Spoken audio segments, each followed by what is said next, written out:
வணக்கம் நண்பர்களே. இன்னைக்கு நம்ம ரெண்டு முக்கியமான தகவல் பார்க்க போறோம். ரெண்டு டிஃப்ரெண்ட் டாபிக் தான். ஸோ முடிஞ்ச அளவுக்கு ஸ்கிப் பண்ணாம முழுசா பாருங்க, அப்பதான் உங்களுக்கும் புரியும். நண்பர்கள் சேனல் புதுசா வந்தீங்கன்னா எப்பொழுதும் போல சப்ஸ்கிரைப் பண்ணி உங்களோட ஆதரவுகளை கொடுங்க. ஸோ ஃபர்ஸ்ட் பார்க்க போற விஷயம் என்ன அப்படின்னு பார்த்தீங்கன்னா, இந்தியாவுக்கும் கனடாவுக்குமான உறவுகள்ல எந்த அளவுக்கு விரிசல் ஏற்பட்டிருக்கு அப்படின்றது நமக்கு தெரியும். குறிப்பா இந்த ஹர்தீப் சிங் நிஜார் கேஸுக்கு பிறகு இந்தியா கனடா உறவுகள்ல பயங்கரமான விரிசல் ஏற்பட்டிருக்கு. அது ஒரு பக்கம் இருந்தாலும் கடந்த ஒரு சில மாதங்களா இந்த காலிஸ்தான் பிரிவினவாதிகளுக்கும் பயங்கரவாதிகள் கூட சொல்லலாம். ஸோ இவங்களுக்கும் அதே மாதிரி இந்த ஐஎஸ்ஐ பாகிஸ்தானோட ஐஎஸ்ஐக்கும் வந்து ஒரு தொடர்பு இருக்கு அப்படின்ற ஒரு கோணத்துல நிறைய ரிப்போர்ட்ஸ் வந்துகிட்டு இருந்ததுங்க. அதுக்கேற்ற மாதிரியே இப்ப சமீபத்தில் ஒரு சம்பவம் நடந்திருக்கு. அந்த சம்பவத்துல எந்த அளவுக்கு பாகிஸ்தானும் தொடர்புல இருக்காங்க அப்படின்றது ஒரு ப்ரூஃபா நமக்கு கிடைச்சிருக்கு. ஸோ என்ன சம்பவம் நடந்திருக்கு அப்படின்னு பார்த்தீங்கன்னா, அதாவது ராஹத் ராவ் அப்படின்ற ஒருத்தர் வந்து அங்க Canada based business man. So அங்க ஒரு பிசினஸ் நடத்திக்கிட்டு இருக்கான். என்ன பிசினஸ்னா, இந்த கரன்சியை வந்து எக்ஸ்சேஞ்ச் பண்ணி அவங்களுக்கு கொடுக்குற இந்த பிசினஸ் தான் பண்ணிக்கிட்டு இருந்தான். இவனை ஒரு கும்பல் நேத்தி திடீர்னு கொளுத்திட்டு போயிட்டாங்க. அவங்க கிட்டத்தட்ட ஒரு சில ஊடகங்கள் கிரிட்டிக்கலா இருக்கான்னு சொல்றாங்க, ஒரு சில ஊடகங்கள் உயிர் போயிடுச்சு அப்படின்னு சொல்றாங்க. ஆனா இவனோட இந்த ஒரு சம்பவங்கள் ஏன் முக்கியத்துவமா இருக்கு அப்படின்னு நம்ம பார்த்தோம்னா, அதாவது இந்த ஹர்தீப் சிங் நிஜார் இறந்த பிறகு ஒரு பெரிய ப்ரொட்டஸ்ட் வந்து கனடா சுற்றி எல்லாரையும் ஒன்றிணைச்சு ஒரு மேஜரான ஒரு ப்ரொட்டஸ்ட் நடத்தி இந்த விஷயத்தை பெருசாக்குறதுக்கான ஒரு முக்கியமான ஆளாக இவன் இருக்கான்னு சொல்லப்படுது. நிறைய ப்ரொட்டஸ்ட் வந்து இவன் தலைமையில் நடந்திருக்கு, நிறைய போராட்டங்கள் நடந்திருக்கு. ஸோ இவன் வந்து இந்தியாவுக்கும் இவனுக்கும் எந்த தொடர்பும் கிடையாது. இவன் ஒரு பாகிஸ்தானி கனடா பிஸ்னஸ்மேன். ஸோ பாகிஸ்தானுக்கும் இவனுக்கும் நிறைய தொடர்பு இருக்கு. இவன் பாகிஸ்தானோட ஐஎஸ்ஐ ஏஜென்ட் அப்படின்னு சொல்லப்படுது. இப்போ சமீபத்தில் இவனை ஐடென்டிஃபை பண்ணி இந்த கும்பல் வந்து இப்போ போட்டிருக்காங்கன்னு சொல்லப்படுது. ஸோ இதில் ஒருத்தர் 24 வயது இளைஞனை வந்து நாங்கள் சிசிடிவியில் ஐடென்டிஃபை பண்ணியிருக்கோம்னு அங்கே இருக்க லோக்கல் போலீஸ் சொல்கிறாங்க. எப்படியும் இதையும் இந்தியா மேலே பழி தூக்கி தான் போட போகிறாங்க. இருந்தாலும் இப்போ நமக்கு இந்த ஒரு சம்பவங்களே நமக்கு ஒரு சாட்சியாக கிடைக்குது. அதாவது ஐஎஸ்ஐக்கும் அதே மாதிரி கனடாவில் இருக்கிற இந்த காலிஸ்தான் பிரிவினவாதிகளுக்கும் நேரடி தொடர்பு இருக்குது அப்படின்றத நமக்கு தெரிய வருது. ஸோ இந்த பிரச்சனைகள் இப்போ தான் இன்னைக்கு தான் செய்திகளில் வந்திருக்கு. இன்னும் இது பெருசாச்சு அப்படின்னா கண்டிப்பா இதை இன்னும் பெருசாக்கிறதுக்கான முயற்சிகள் ஒரு தரப்புல பண்ணுவாங்க. ஸோ இதை பத்தின ஒரு டீடைல் ரிப்போர்ட்ஸ் நமக்கு வரும். ஆனாலும் முதல்ல உங்களுக்கு சொல்லணும்னு நினைச்சேன், எந்த அளவுக்கு ஒரு தொடர்புல இந்த கனடால பயங்கரமான ஒரு இன்ஃப்ளூயன்ஸ் பண்ணி வச்சிருக்காங்க இந்தியாவுக்கு எதிராக அப்படின்றது தான் நமக்கு தெரியுது. ஸோ இதை பத்தின உங்களோட கருத்துக்களை மறக்காம கீழே கமெண்ட்டை சொல்லுங்க, நானும் படிச்சு தெரிஞ்சுக்கிறேன். ஸோ இதை தொடர்ந்து அடுத்து நம்ம பார்க்க போற ரொம்ப ஒரு முக்கியமான விஷயம் இருக்குங்க. அதாவது சைனா அவங்களோட டோனை வந்து கொஞ்சம் கொஞ்சமாக மாற்றிட்டு வந்துட்டு இருக்காங்க அப்படின்னு நம்ம பார்த்தோம். டிப்ளமேட்டிக்கலாக பார்த்தோம். அதாவது அவங்களோட இந்தியாவில் இருக்கிற என்வாய் வந்து பாராட்டு தெரிவித்ததாக இருக்கட்டும், அதே மாதிரி இந்தியன் நேவி வந்து ஒரு மரைன் அதாவது ஒரு ஷிப்பில் வேலை பார்க்குற ஒருத்தரை வந்து காப்பாற்றிருக்காங்க. ஸோ அதுக்கு நன்றிகள் தெரிவித்த மாதிரி ஒரு சில செய்திகளை பார்த்துக்கிட்டு இருக்கோம். ஸோ இந்த மாதிரி கடந்த ஒரு சில வாரங்களாக வந்து கொஞ்சம் டிப்ளமேட்டிக் சேஞ்சஸ் ஏற்பட்டுருக்கு. அதுக்கான ஒரு முக்கியமான காரணம் என்னென்னா, ஒரு ஃபினான்ஷியல் இன்ஸ்டிடியூஷன் வந்து இந்தியாவுக்கு சஜஸ்ட் பண்ணதாகவும், அதே மாதிரி இந்தியா வந்து இந்த கேல்வான் பள்ளத்தாக்கில் பிரச்சனைகள் நடந்தபோது பயங்கரமான தடைகள் வந்து போட்டாங்க. சைனாவோட பணம் உள்ள வரக்கூடாது முதலீடா அப்படின்றதுக்காக. ஸோ இப்போ கொஞ்சம் அதை தளர்வு பண்ணுறதுக்கான முடிவுகளில் இந்தியா இருக்காங்கன்ற செய்திகள் தான் வந்தது. இன்னும் அஃபிஷியல் கன்ஃபர்மேஷன் வரல.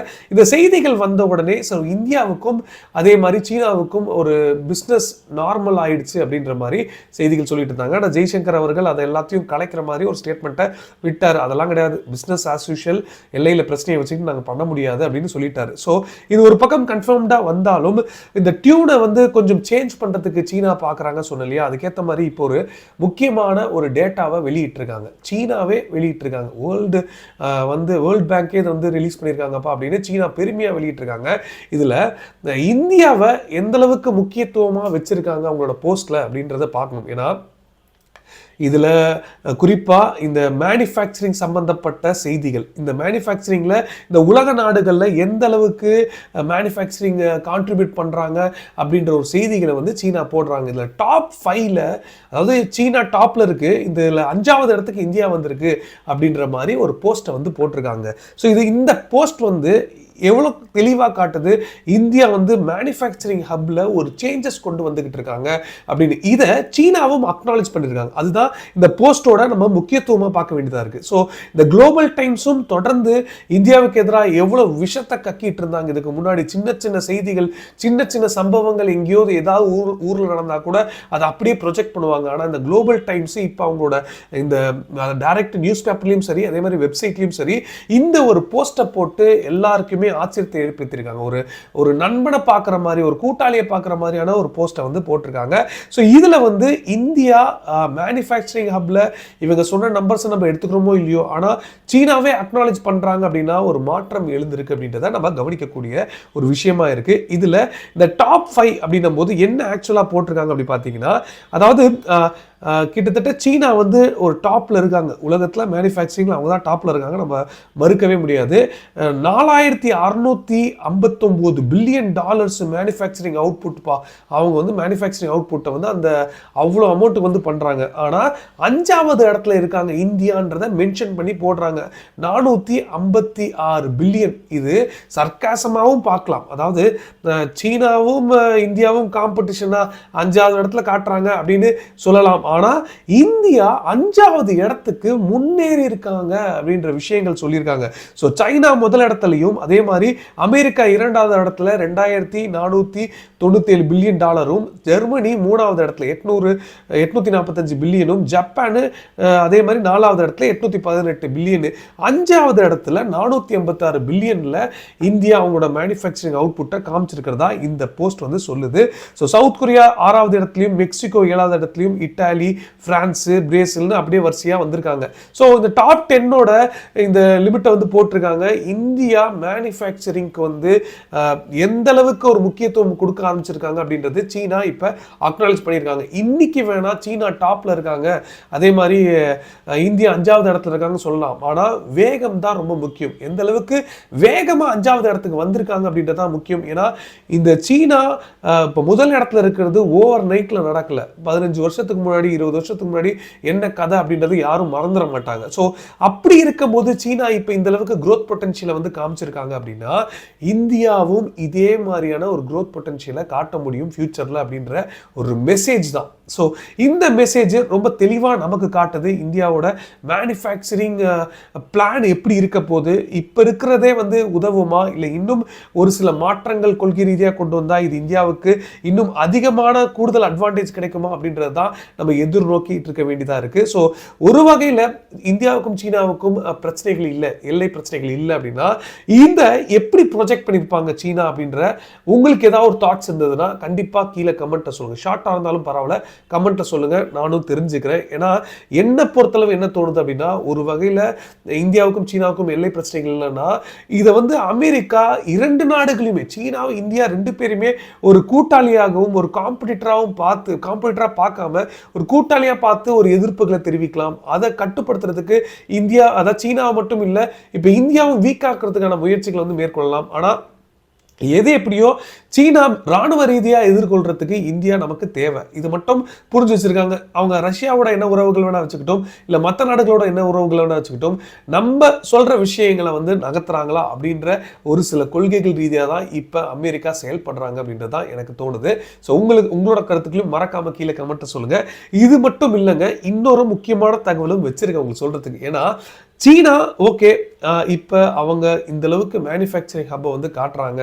ஸோ இந்த அளவுக்கு அவங்க வந்து டிபெண்டன்சி உலக நாடுகள் வச்சுருக்காங்க. ஆனால் இதை வீக்காக்குற வேலைகளை தான் வந்து எல்லா வெஸ்ட் நாடுகளும் பண்ணிக்கிட்டு இருக்காங்க. ஆல்ரெடி வீக்காக்க தொடங்கியிருக்காங்க. இதோட ரிசல்ட் ஓவர் நைட்டில் தெரியாது. இது ஒரு பக்கம் இருந்தாலும் இந்தியாவுக்கு இந்த மேனுஃபேக்சரிங் விஷயத்தில் இந்த இப்போ இருக்கிற டென்ஷன், ஜியோபாலிட்டிக்ஸ் டென்ஷனில் குறிப்பாக டிஃபென்ஸ் எக்ஸ்போர்ட்ஸ் வந்து அதிகமாக கை கொடுத்துருக்குன்னு சொல்லியிருக்காங்க. நம்ம எடுத்துக்காட்டுக்கு பார்த்துருக்கோம், எத்தனை டிஃபென்ஸ் பங்குகள் வந்து அப்படியே மேசிவான சர்ஜா இருக்கு, லட்சாதிபதிகள்லாம் கோடீஸ்வரரான கதைகள்லாம் நம்ம கேட்டுட்டு இருக்கோம். ஸோ இப்படி ஒரு மாற்றத்தை வந்து இந்தியன் டிஃபென்ஸ் ஸ்டாக்ஸ் வந்து கொடுத்துட்டு இருக்கு. PSU ஸ்டாக்ஸ் மட்டும் இல்லை, பிரைவேட் ஸ்டாக்ஸ் கூட நம்ம எடுத்துக்கலாம். ஸோ இப்படி இருக்கும்போது சீனாவோட இன்னொரு முக்கியமான டேட்டா இப்ப நேத்து வெளியிட்டிருக்காங்க.